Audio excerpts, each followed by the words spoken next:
Welcome to the Leadership Conversations podcast. I'm your host, Jonno White. I'm the founder and principal consultant of Clarity. We are an Australian-based consultancy that works with leaders around the world, and our passion is to invest in people to become everything they're meant to be in order to fill the world with healthy organizations that people love to work for and customers line up to buy from. The goal of this podcast is to invest in you and your leadership.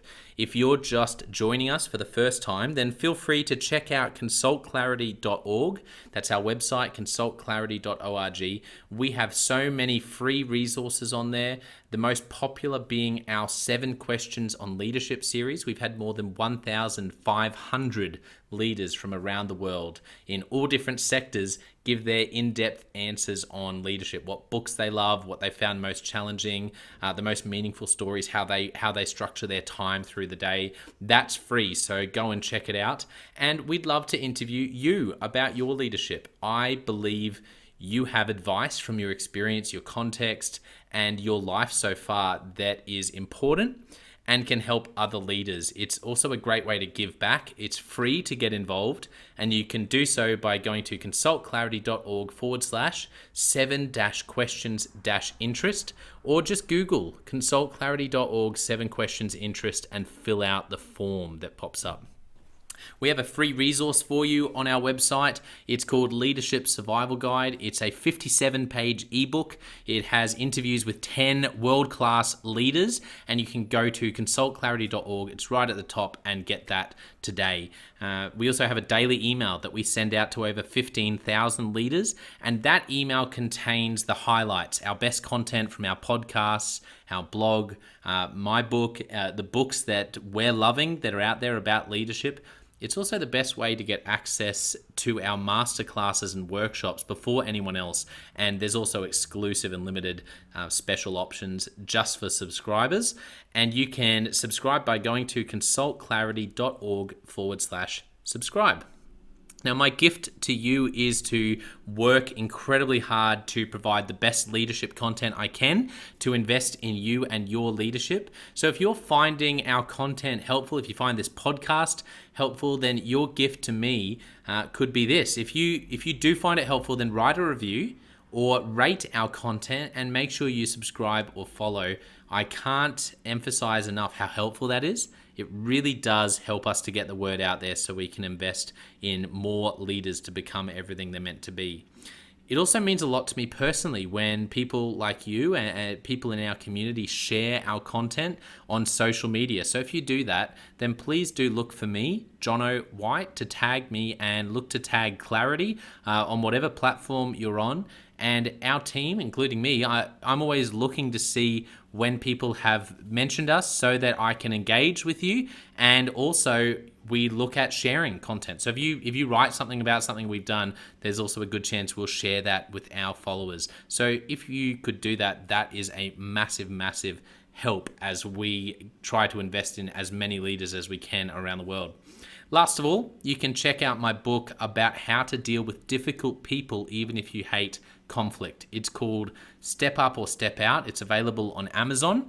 You can just look up Step Up or Step Out Jonno White, or you can go to store.consultclarity.org/book and check it out there. I have coached leader after leader after leader, and in more than 50% of the sessions, this topic comes up. How do I deal with this person? I'm finding it really difficult, and I just want to find a way that doesn't blow up to just to have a difficult conversation, to lead them better. How do I do that? There's a 3-step process that I outline in this book that I believe can help you. Okay, let's get into today's episode of the Leadership Conversations podcast. Enjoy.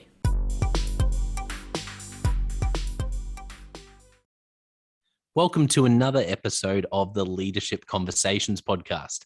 Today's guest, I'm really excited to chat to him, Lorenzo Flores. He's the host of the Hacking Your Leadership podcast, which you have to check out. Lorenzo, welcome to my podcast.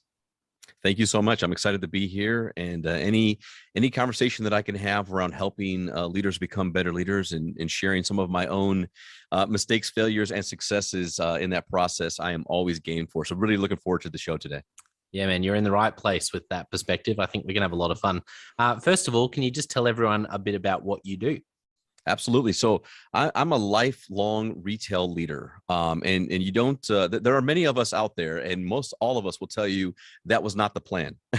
And so I was very fortunate at an early age to get into to kind of like retail in general, and started with some smaller, companies around like drugstores and things like that, with just customer Yep. service, and then kind of grew into my background is music. I love music, so anything music related. And fortunately, there's a lot of companies and places that have music involved, and kind of got into working with small mom and pop music stores, and then kind of got into a big company like Guitar Center. And then I went into consumer electronics for about the last 20 plus years now.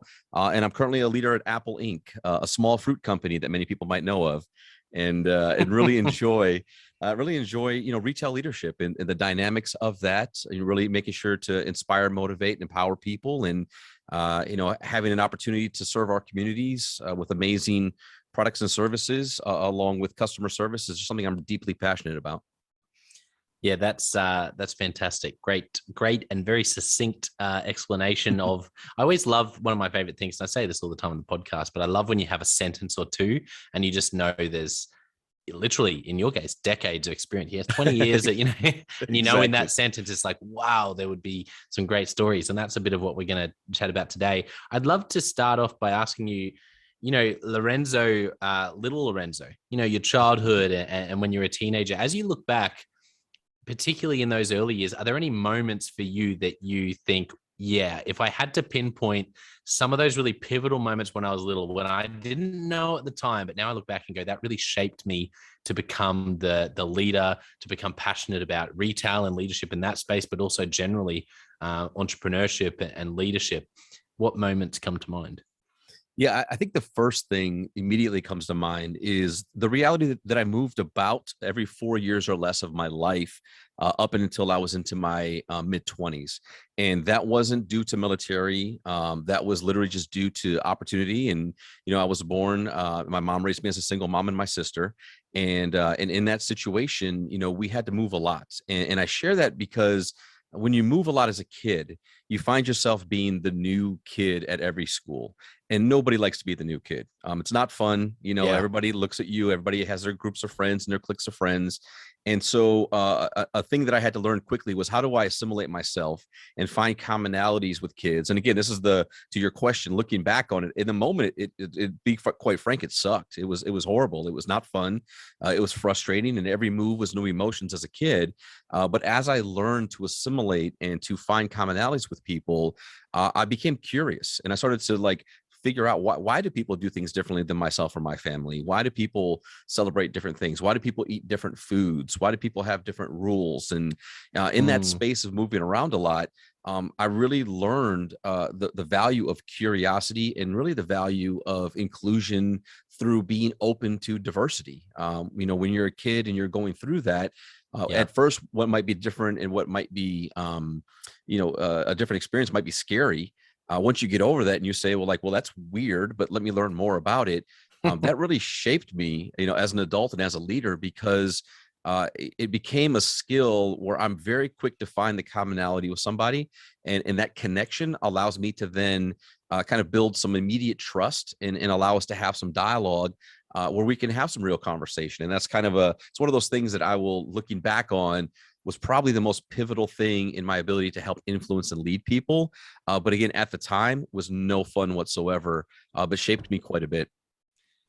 That is so interesting, and it's amazing how often those sort of things come up, like moving around when you're younger. Something you mentioned that comes up. I've actually been pretty shocked, to be honest. I would love to say that I've always known this, but it's really surprised me. Nearly every episode, curiosity is seems to be a leadership superpower. And I kind of maybe already knew that, because I would zoom in on sort of listening, or zoom in on learning. But that word, I've been really surprised at how often guest after guest after guest who's doing incredible things in leadership somewhere in the world talks about curiosity. Yeah, absolutely. It's actually it's funny because I was having a conversation with one of my mentors a couple of weeks ago, and we were talking about leadership assessment and what do you look for in leaders and people, and what are the things that when you pull kind of the thread of their career over time give you the most amount of success. And that was one of the three things that we talked about. The first one was, you alluded to it, it was humility, which is Yes. not the idea of just being humble, but knowing that you don't know as much as you think you do, and constantly looking to learn or to improve. So like humility is number one. Curiosity is number two, and that ability to just constantly be somebody who's kind of tinkering with things and is looking for ways to figure out something new and different. And then the third thing we talked about was aptitude.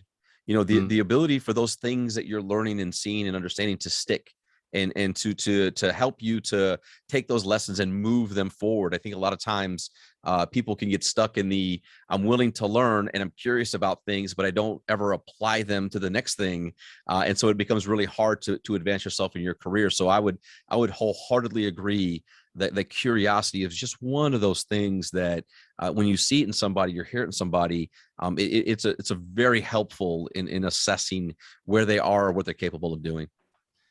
Yeah, I love that list. Humility, curiosity, and aptitude. And I think there's a lot to that, actually. I think curiosity and humility go nicely hand in hand because, to be honest, when I've been least curious in my life, it's probably when I've been in areas of my life or times when I maybe have lacked humility because I figure I know it all. And that kills curiosity. Mm-hmm. Absolutely. No, I think it's you're spot on. I think that kills curiosity, and I think complacency, right? Comfort also Yeah. kills curiosity. You're much less likely to take calculated risks or any risks at all if you feel that everything is good and you're just comfortable. And I think those are the times when I'm probably most uncomfortable Yeah. is when things seem to be going like everything's going just okay. There's not enough action going on for me. Yeah, that's good. So when you think of those years that, like you said, really sucked at the time, but you look back now and you see how much being the kid who was always new in these different schools, really, it sounds like there was a real resilience, and you learned to be open, maybe because you had to make friends and be open to diversity, and that's been a game changer. Any stories from that season that really stand out to you, where you were little and you remember uh, having to really break into a new sort of group, or something that just for some reason really stands out in your mind right now? Yeah, absolutely. It was my sophomore year of high school, which is quite frankly like the worst time to move. You got one good freshman year here in the States of high school, Yeah. and you kind of get established as the freshman. And in the sophomore years, like, okay, I'm no longer in the newest group of kids, and get things going. And it was about 3 months into that I moved, and I grew up in Michigan, and I moved from the lower part of Michigan to the upper part of Michigan, and it sticks out to me because it was about 8.5 hours away as to where we moved. So like again, all new friends, all new school. You Wow. know, this was before really cell phones were even a thing, and so it was just a very big change. But we went up there to kind of like see the school and to register, you know, because we were going to sell a house and move. And while we were up there that weekend, they were actually doing this open house at the high school, and I went, you know, and I was dressed up nice because you know you want to dress up nice and wear some jeans and like a little button up shirt, polo or something, Yeah. and go to the new school.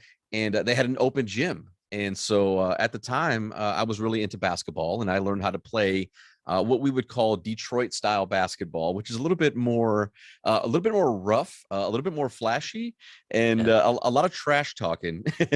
and and I went up there to the school and I played in this open gym in my jeans and everything. And let's just say that I did pretty well. Yeah. And I probably didn't make a lot of friends that night, but I scored a lot and I had a good time playing basketball.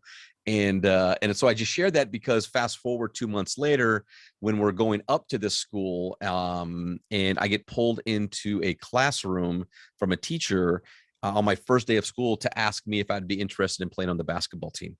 Mm. And I was like, well, what do you mean? He's like, well, we just had tryouts a couple of weeks ago. You weren't here for them. But I was the guy who was there at the open gym night, and I saw you play, and I'd like to have you on the team. And I was like, Okay, sure. Why not? Now, again, not thinking about the social dynamics of the new kid who didn't even try out for the team, getting to be on the team, and how that would go over. And that was tough. That was really tough because now I had kind of where I've always did my best to avoid the target on my back. Mm. I pretty much had put Miracle Grow on that target, and it was tough because now I'm on a team where people feel I didn't earn my right to be there because I didn't. I didn't try out. I don't know anybody, and I'm the guy who plays a different style of basketball that's very flashy and loud, in a place that's just not accepted at all. So I had a real hard time because where I grew up in team sports, Mm. and playing with people and having friends and having a good time enjoying a sport, it was not that for the first first handful of months there at all.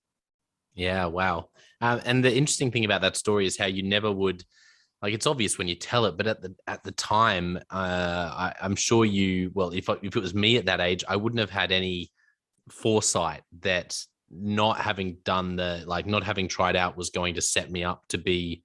And but then like, I remember another podcast guest I had talked about how she made this general manager role at 20 and was deservedly, like, really, proud to be the youngest person ever. But Mm-hmm. then it was actually because of that role, it put a target on her back, and it made everything she did in that role so much harder. It was like Mm-hmm. the other side of the coin from having a great sort of success.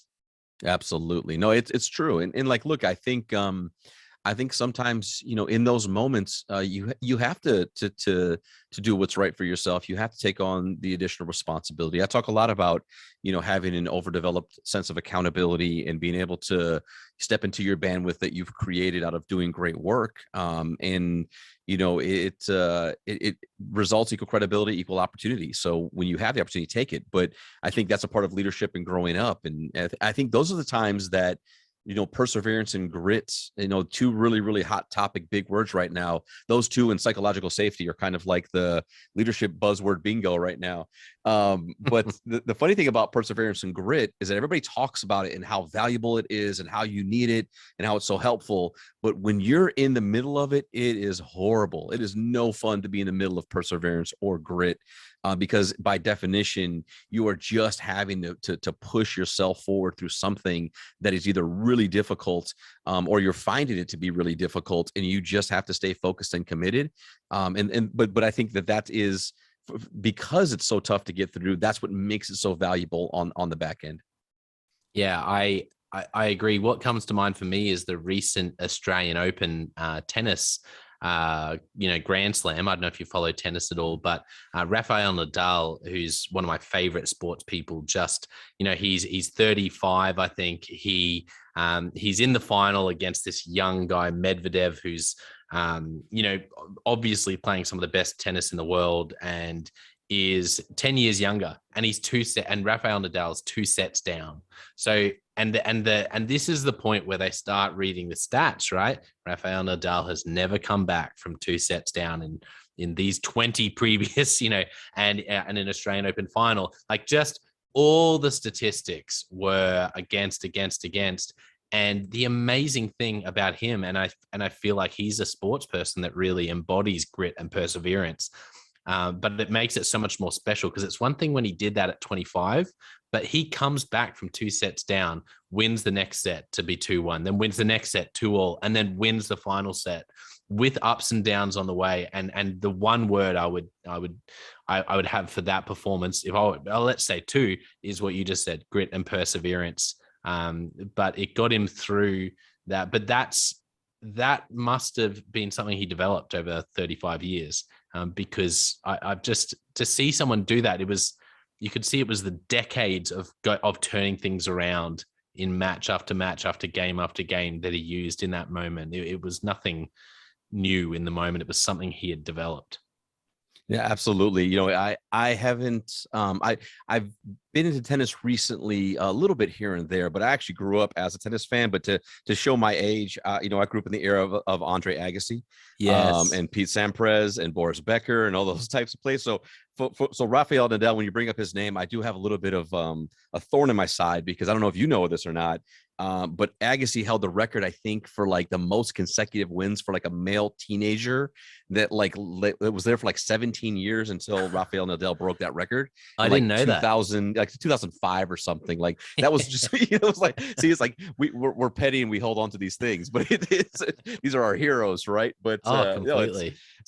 it's funny because yeah, I think that I played some tennis in high school. Again, being where I'm from was a little bit of a different style of tennis, and I was not great. I was good, but I was not great. I was only good if I was able to maybe get into somebody's head while playing the game and get them to mess up more than I was doing, more than I was messing up. But yes, I love the game, and I think that those are the most truest definitions of perseverance and grit, we see in sports, and we see it, Yeah. quite often in multiple sports. And I think that's what really attracts people to it, is being able to witness those things in real time Mm. over the course of a couple of hours, as opposed to having to consider it over the course of a career. Yeah. Yeah, that's right. So well said. So if fast forward for you and you grow up, you're a teenager, 20s, what are some of the, or maybe what's one moment from your early sort of career that really stands out where you had a light bulb moment that you are a leader or that you could do this, or where you dropped the ball and it was one of those, I love how Tim Ferriss calls it, your favorite failures, where you go, Yes. in hindsight, I was, it was horrible at the time, but now I realize that really shaped me.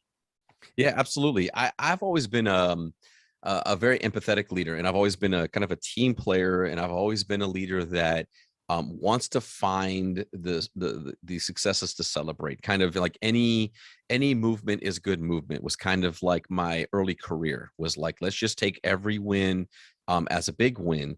And so what happened, and I've shared the story a few times, is I had a mentor of mine who was a kind of like a district sales manager, and I had a team that I was leading, and the team loved to come to work and enjoyed their job, and always had a positive attitude, and we had fun while we were there, and we worked hard.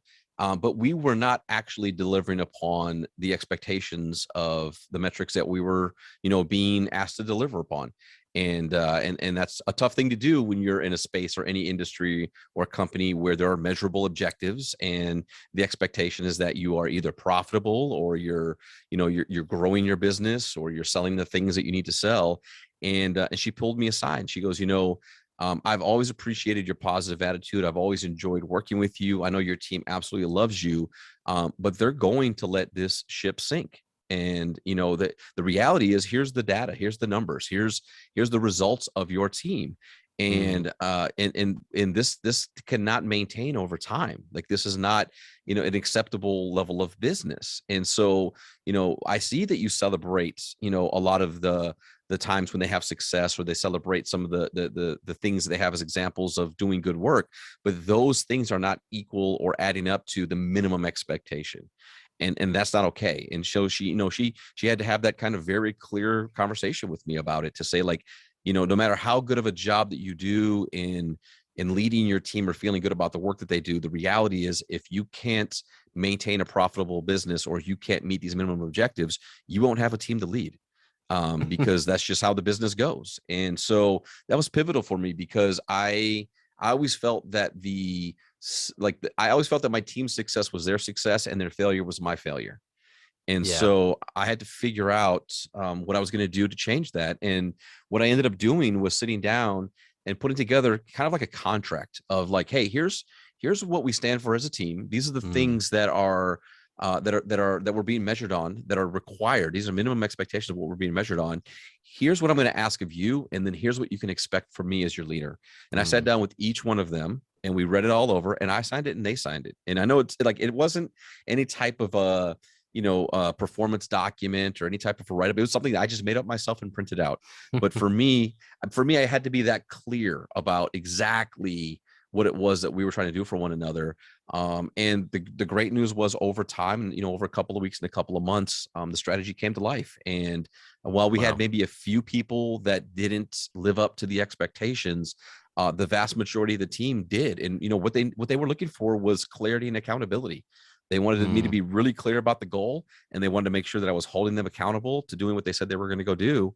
And that taught me a really big lesson as a leader around making sure that any team that I lead, is really clear about not just the expectations of the business, but what I should expect from them, but what they should expect from me as their leader. I yeah. think a lot of times that part gets skipped over, and we say, here's what I expect from you. And by the way, if you need something, let me know. and leaders don't do a good job of saying, and then here's exactly what you should expect from me, and hold me accountable if I don't deliver these things for you. Yeah, I love that clarity and accountability. I think it's a two-edged sword as well, right? Like when you don't do clarity and accountability well, the first problem is that your poor performers hang around and they stay, and your overall performance doesn't lift. And yes, that's an obvious problem. But the second edge of the sword, where it really costs leaders who don't do that, is that your best people won't put up with it. Your best people will go, you know what, if you're not going to use clarity and accountability, I'm out. I want to go somewhere where I get pushed, where I get challenged, and where I win championships. Like, I want to be part of a team that's going to actually have clarity and accountability. So it's a double whammy. Yeah, absolutely. No, it is. My three pillars of leadership are vision, clarity, and support. That's kind of Mm, what I stand on. that's good. And that's, the first thing is people got to know why. They have to understand, why we do what we do, and what does that look like, and what are the things that are there for them, and for the business, and for the leader, and all that type of stuff. And then you got to be clear on what the expectations are all around. And then you have to actually define support. And as a leader, you have to be in a place to observe exactly what you were just talking about, which is, am I paying attention? Do I understand how my top performers feel? Do I see the spaces that they may need some help or coaching or development?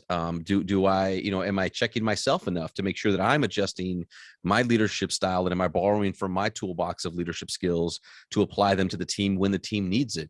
As opposed to just being complacent and just doing the same thing over and over again. And so I just think that, yeah, you're spot on.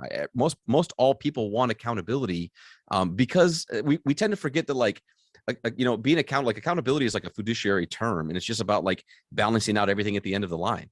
We tend to assign it this negative element, but accountability is simply like, here's all the things, and are we equal at the bottom? But if we haven't defined what equal is, right? If we haven't defined that, like, the equal is that you're learning and growing, and the business is also growing, then that's where we kind of have a problem. And I think that most people want it because it also feels good when you know that there's an expectation, and that you've either met it or exceeded it when you go home every single day. I 100% agree. I wanted to ask you, did you take that conversation well at the time with your boss?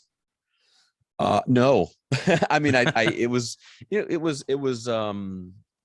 I took it well out of respect, and I took it well out of believing that my leader was asking me to be better. I didn't take it well emotionally. Like, I went home and really, like, had a Mm, rough go at it for a day or two, yeah, because that's kind of how I took it. Was like, if I'm not doing this right, am I doing anything right?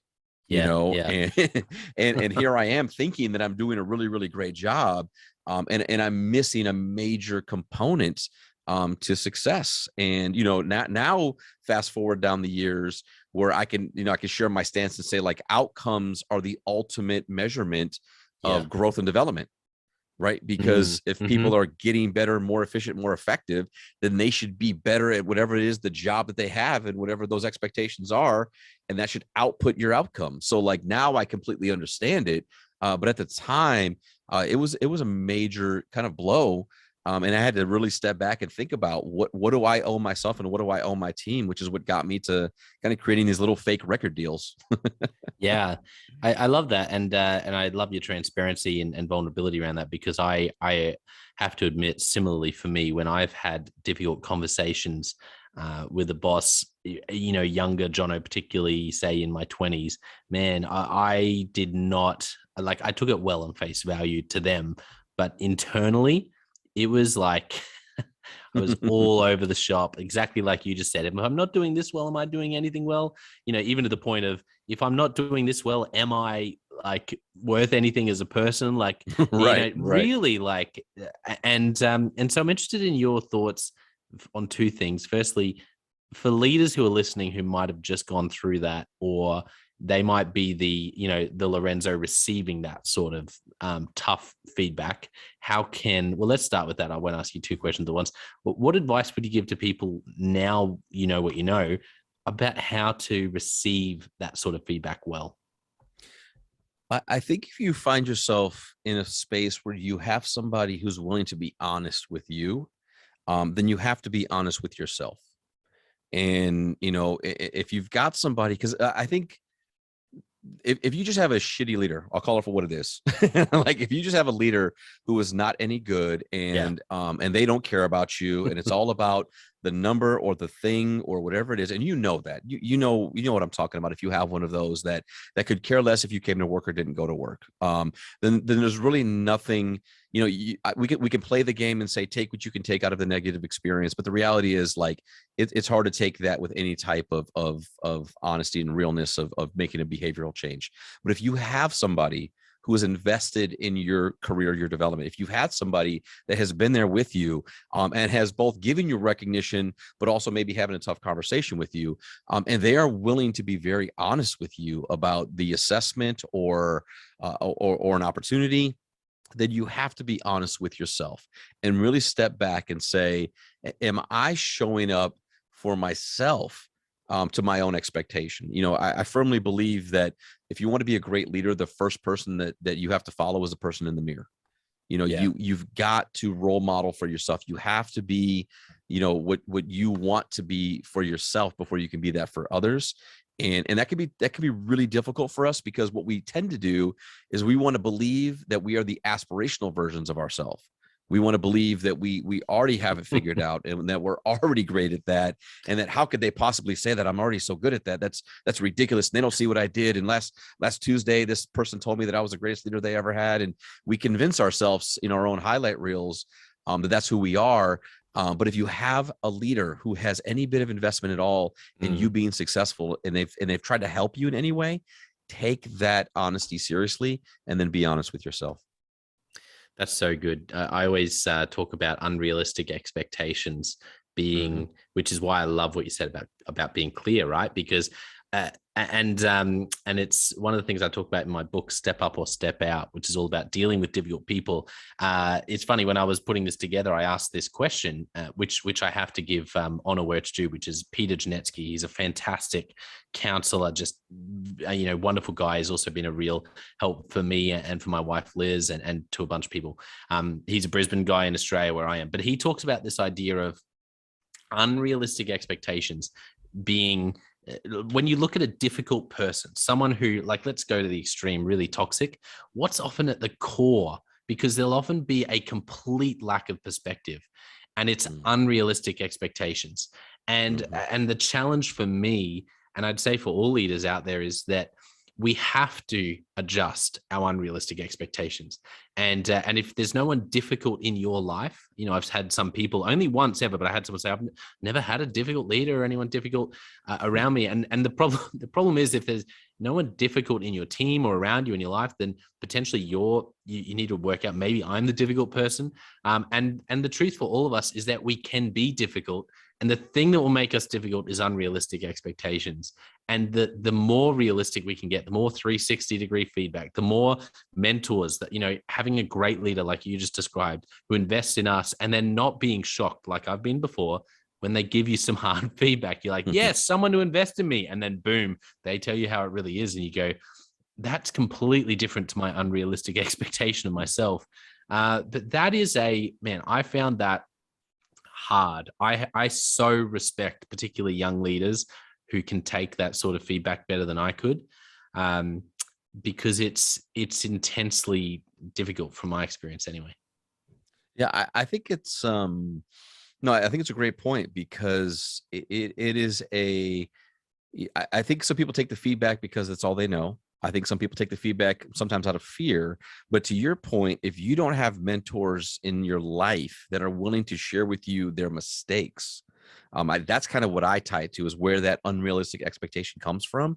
Is that it's very similar to some of the social media elements of like, if somebody is a leader and all you hear from them is perfection or the Yeah. things that they've done or the amazing work or they're so great, it's one of the first things that I do when I look to leaders or people that we want to have on our podcast or books that I want to read, right? Is like, can I find any content from this person where they're like, I messed this up. Let me tell you about, Yes. this thing that I screwed up big time and what I learned. That's who I actually want to talk to, because that level of humility and transparency, I think to your point, is what helps to break down those walls, Mm-hmm. to say to people. And I say this with people that are, once somebody has raised their hand and say, I want to be a leader.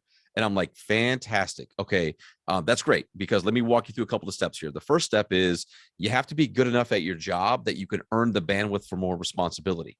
Mm-hmm. Right. So like, you got to be really good at what you're doing so that you have some kind of extra time that you can invest in helping to influence others. The other thing that I'm going to tell you is, if you are asking for the spotlight, prepare to be in the spotlight. So don't come to me 3 months from now and say, why does it feel like I'm being judged differently than everybody else? Well, because you are, because you asked for it. Right. Yeah. And then number three, I expect you to make mistakes. Not only do I expect them, I'm going to ask about them. Yeah. And what I'm going to tell you is that you have my full faith and trust that a mistake that you make is not going to be so egregious that it puts us out of business. You might make somebody mad. You might have a bad call. Somebody might complain about you. We may have to clean it up. Those things might actually happen. But if they're not happening, then we're not trying hard enough. We're not taking Yeah. enough risk. We're not showing up as our authentic selves in these conversations and in this dialogue. Because I think, to your point, one of the things that's most helpful to get people to get more comfortable with things like feedback and healthy debate and dialogue is a very diverse team of people that see the world differently, see Yes. strategy differently, and have the courage and have the empowerment to speak up and say, you know what, Jonno, I hear what you're saying, but I completely disagree. Let me tell you why. And to have that in a meeting and talk through it, and then you not feel like I'm personally attacking you, like that. But that's where we need to get to, so that when people get the feedback or the conversation, they're like, oh, okay, like, it's not a personal attack. This is just like somebody's giving me this because they think it's going to help me to become better. It's it takes a little bit of time for that, but that to me is the true value of having teams built that way. And that's frustratingly rare. And when you are on a team that can do that, it is one of the best things in the world. Mm-hmm. It's so good. Yeah. Yeah. I've been fortunate to be on a few of those teams, and I can tell you that's when you get exponential growth. Yes, I completely agree. You know what you reminded me of that is so funny, that I had this experience, right, where this guy presented something and I loved it. It was on point from a knowledge perspective. It was so good. This has actually happened twice now I think about it. Two different and completely different realms. One was very much about, he was presenting some stuff around self, sort of how we see ourselves, and around rest, right? Another guy was presenting stuff about business and growing your business. And in two separate occasions, I remember watching these guys and going, this is fantastic. But there was a check. There was something in me that was like, and I couldn't, I was really getting annoyed at myself, because I'm like, but this content is so good. And one of them I was considering sort of leaning in and sort of joining a bit of a mastermind sort of thing. And I was so like, the content was so good that I was like trying to convince myself. So anyway, later on, with the second one as well, I'm chatting with my wife, Liz, and I'm saying, because we watched this second one that was more about the self and rest and stuff like that together. And I turned to her and I'm like, it's good stuff, but I could see she was a bit off too. I'm like, what? And she's like, there's something about that that's just, I know, just doesn't sit well with me. So we unpack it. We chat about it. We're like, what's wrong with us? Like, this stuff is, because this particular content's also quite like popular. And so we're like, what is wrong with us? Anyway, as we unpack it, we realized, and I realized it's the same thing with the business guy that I nearly got involved with. And we went, you know what it is? He never talked about like proper mistakes he's made. He talked about things he would have done differently, but there was no vulnerability of like, here's how I've severely messed up. Like, here's where I have fallen short and, just screwed up. And I'm here to tell you that I've, it was just, there was a version of that, but it wasn't authentic. And it was the one thing about both of them that I had this big light bulb moment. And when that's the thing, if someone can't do that, I cannot really buy into what they're saying. Yeah, no, it's funny because it's one of the things that Warren Buffett has shared about his, who he has take on his largest accounts. Is And it he goes, really? yeah, he says, I only give my largest accounts to people who have made a mistake. I never give them to new people. And the reason why is because what they did to right the mistake is more important than their skill or their competence in actually how to hold an investment.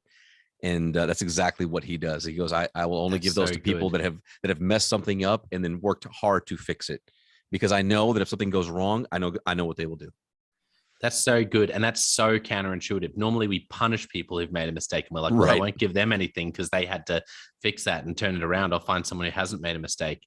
Yep. That's gold. I remember, I think it's Abraham Lincoln. I remember hearing this sort of anecdote, and it may be true, it may be false, but I remember hearing it and thinking it was really funny that this anecdote that Abraham Lincoln would always, whenever he didn't like someone, he would always like find someone he'd really dislike them, and then he'd ask the question. He'd say, I need to get to know that person better to find out why I dislike them so much. And Yeah. I wouldn't necessarily use that in like hiring. Yeah. But what I do like about that is going, say, with a team, finding people that straight away, you're seeing things like you're just seeing through two different lenses, and realizing as a leader that actually, if we all see through the same lens, we're going to make some really bad decisions. And that person who already we don't see eye to eye, if we can work out how to actually relate in a healthy way and find a way to have robust discussion and not get defensive and not take things personally, we can build a real dream team. No, it's great, because what you're really talking about is basically like the projection of your own bias, whether it's conscious or unconscious, is really what we're talking about, right? You don't like them because of your own unconscious bias, and it makes you uncomfortable to have to address that or see that when you deal with them. So that's a very, very real thing. Absolutely. That's so true. Well, Lorenzo, what I'm thinking, this is so much fun. I'm just loving sort of riffing about leadership, and I have like 50 more questions about your story. So what I'd love to do is invite you back down the track at some point to hear part 2 of Lorenzo Flores. We only sort of touched on the start of your story. So I'd love to invite you back another time, and we can maybe hear some of the more recent stories, because you have so much gold to share. So stay, I'll leave that with you. That's it. That's an invitation out there. But what I want to do to finish today is Leadership Express. And so I just want to ask you a few questions to sort of land, and just tell me the first sort of thing that comes to your mind. You ready? Sounds good. Let's go. Okay. Firstly, what's a book that you've gifted to others? This is a great question I got from Tim Ferriss. 2 of them off top. The Infinite Game by Simon Sinek and The Art of Caring Leadership by Heather Younger. Oh, such good I don't think I've had either of them, but they're fantastic recommendations. Okay, any great podcasts? You can remind listeners again of your podcast, but also any others that you're really loving at the moment. Yes, Hack Your Leadership podcast is available on all platforms everywhere. So please feel free to go check that out. I would also say the Genius Leadership podcast with Anna Leibel is an amazing podcast. And I did an episode with her not too long ago. And what I love about her podcast is she is very, I don't know, just very deep into the content, and the dialogue is more almost like psychology than it is like basic leadership strategy. So I would go check that out as well. Oh, love it. Another great recommendation. What's a recent leadership lesson you've learned for the first time or been reminded of? That's a great question. Genuine connection is everything. And what I mean by that is when all of the global pandemic things were happening, and people were having to work from home, and a lot of individuals, myself included, had to find myself in the virtual world where I normally only use this for podcasting, and had to do this for work. What I realized was that if you didn't have genuine connection with people before the cameras were on, it made it really difficult to do it when the cameras were on. And so that was just something that, had the relationships, not been there before, a lot of the conversation, dialogue, things that were going on in society, those conversations would have been a lot harder to have, if genuine connection was not had already. Yeah, that's brilliant. What's a time management or productivity tip or a tool or resource you use in that area? Calendarize everything. Yes. Calendarize everything, and do it when you think about it. I use my calendar for reminders of notes to get things done, thoughts I have. Twofold. If I'm in the middle of the day and I have any thoughts of inspiration or follow-up or conversations or notes, I put them on my device. When I sit down to do people development, I open up a book and I write things down.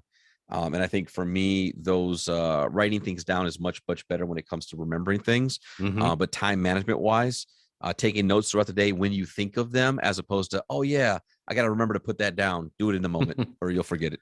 Yeah, that's gold. What's a great piece of advice you've received?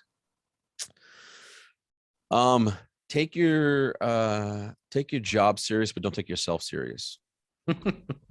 That's good. I had something similar. Someone said, take others seriously, but don't take yourself seriously. I like yours. Exactly. I like yours as well. Take your job seriously, don't take yourself seriously. That's good. What's a big struggle or problem that leaders in retail are facing at the moment?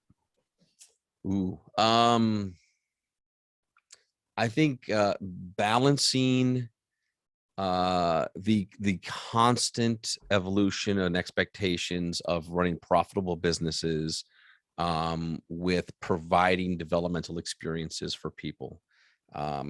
Retail in general as an industry, over the last 2 years, across the world has been hit very hard with layoffs and furloughs and closures and reduction of staffing.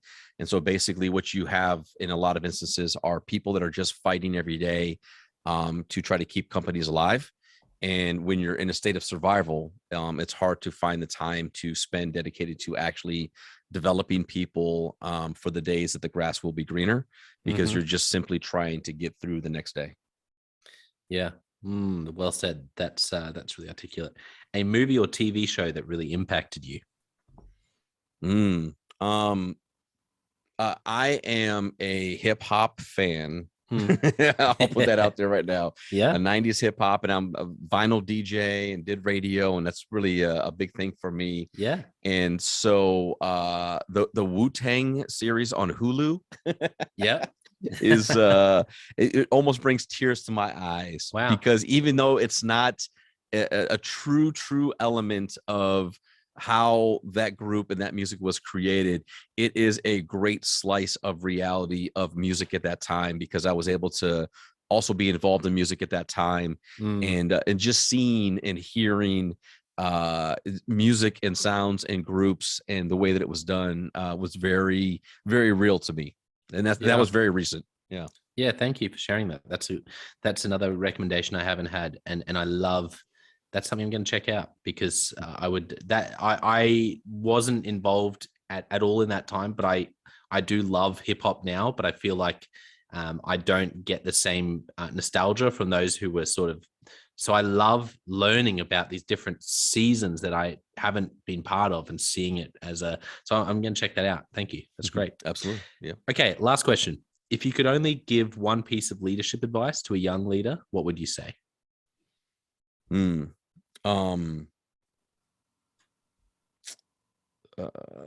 Love your people without expectation of return. Lorenzo, that's good. That is good, man. That's like a good meal right there. That was just that was a good sweet, a good dessert to finish. A good coffee espresso after the meal. Thank you. Absolutely. Hey, just once again, for people who just have loved this and want to get in contact with you and your podcast, how can they find you online? Yeah, absolutely. So hackingyourleadership.com or Hacking Your Leadership on any podcasting platform. And yeah, if you'd like more information, info at hackingyourleadership.com. We're always looking for leaders to talk to and people to share their opinions on leadership. Our goal in this entire thing from day one has been just to help people be better leaders. And we know that it takes a community, and that we want to share any and all resources to any leader out there who's looking for the right person or the right podcast or the right show or the right meme or the right quote, whatever it might be for you. If we can be a part of helping to connect that dot that gets you into the right headspace to continue your leadership career, then that's what we are all for. So so come check out our stuff. And I think what you'll find very quickly is we will point you in other directions to go check out other people's stuff, because we want you to have every resource possible. Yeah, I love that. We're super aligned in that perspective, and really excited to have this conversation. Let me thank our listeners for tuning in. Today's been gold. I've just gotten so much out of it. I feel like I need to go back and listen and take notes on a bunch of the different things in passing that Lorenzo said. It's been really, really good. For our listeners, don't forget, I also have the Jonno White Leadership Podcast, where I give you tips on well-being and tips on casting vision, and Leadership Question of the Day podcast, where I ask you a different question every day to put a stone in your shoe as a leader and make you uncomfortable, because growth is uncomfortable. But I want to finish today by saying a massive thank you to Lorenzo for being so generous, for being so wise, and also so vulnerable, because I think you just model that, and you obviously you walk the talk. And I think there'll be a lot of leaders who have listened to today and have been really encouraged and challenged in the best way to lead authentically. Just so many good things. So thank you so much, Lorenzo. It's my pleasure, and I accept your invite to come back. So we will schedule that time as well. Woo! Pumped.